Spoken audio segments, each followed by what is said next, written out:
The Fire Emblem series had been chugging along nicely in Japan since the Famicom era, but it wasn't until the breakout popularity of Roy and Marth in Super Smash Bros. Melee that Nintendo finally gave the series a chance in Western markets. Fire Emblem games began showing up on the GameBoy Advance in 2003, but it wasn't until 2005 that the West finally got its first console Fire Emblem game with Path of Radiance.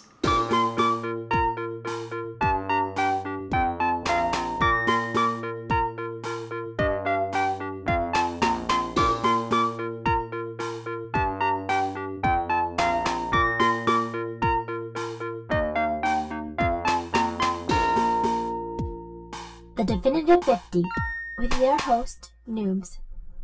Path of Radiance puts you in command of the Greil Mercenaries, swords for hire who quickly find themselves on the run from the invading nation of Daein, and on a quest to restore order to the continent of Tellius. For leader Ike, the mission is personal. He's also out for revenge against the Black Knight, a ruthless Daein general who murdered his father.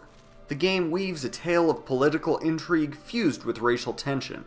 There are more than just humans, or Bjork as the game calls them, in the fight, as the often maligned Lagus, a race of humanoids capable of transformation to beast form, are also in the hunt.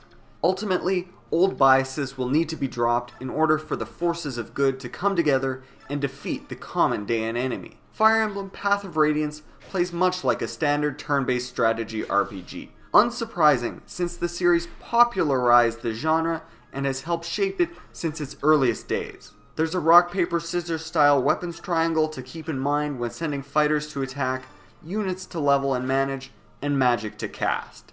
Famously, the Fire Emblem series is hard on players, and Path of Radiance is no exception. Characters can die in battle, and you can't get them back. Ever. If you let too many or the most powerful ones perish, you'll find yourself unable to overcome harsher challenges later on. There's a delicate line to walk, letting certain characters go when you want to progress, and restarting levels when you just can't afford the loss. Path of Radiance was such a success on the GameCube that it even warranted a direct sequel for the Wii, called Radiant Dawn. It stands as another fine entry in the historic Fire Emblem series. Let me know what you think of Fire Emblem and the Definitive 50 in the comments section below. Don't forget to rate and subscribe. Check back next week for entry number 23 on the Definitive 50 GameCube games.